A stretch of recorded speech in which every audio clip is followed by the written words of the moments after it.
There is a quiet voice inside you that speaks long before your mind finds the words.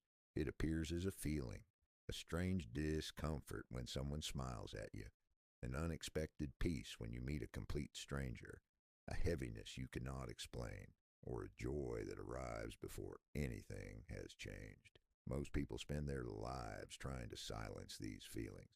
Very few ever stop to understand them. But this is the mystery.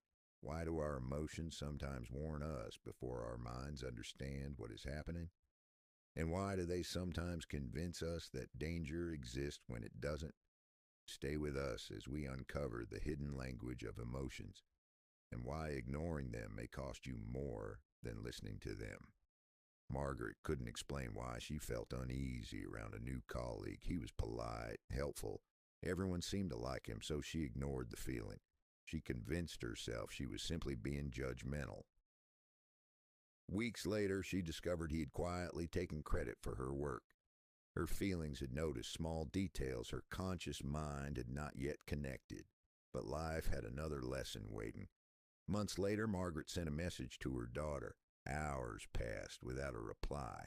Her chest tightened. She imagined disappointment, distance, rejection. When her daughter finally answered, she apologized. Her phone battery had died. The danger had never existed. Margaret realized something important. Her first feeling deserved attention. Her conclusion did not.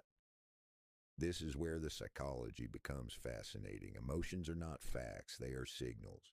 Sometimes they point toward something real. Sometimes they point toward an old wound that still expects yesterday to happen again.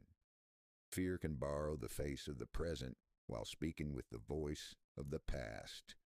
Many of our strongest emotional reactions are shaped by experiences we barely remember.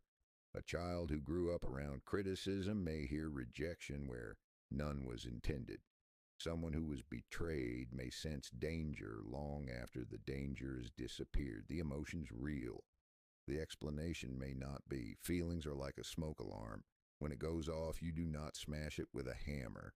You also do not immediately assume the house is burning. You investigate. That is emotional wisdom. And this is where most people make the mistake. They either ignore every feeling or obey every feeling. Both paths lead away from understanding. The healthiest people become curious before they become certain.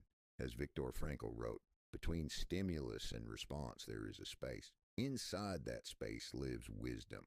So the next time something inside you whispers that something feels wrong, pause. Ask yourself, what is this feeling trying to protect? Does it belong to this moment or to another chapter of my life? But here's what changes everything. Your emotions are not your enemies. They are messengers. Some bring warning. Some carry old fears. Some quietly reveal what your heart has known long before your mind was ready to accept it. The goal is not to silence your feelings. It is to understand their language, because the people who know themselves best are not the ones who feel the least. They are the ones who have learned to listen without immediately believing every story their emotions tell. If this video felt like it was written for you, leave a comment below. Quiet Psychology. Thank you for watching.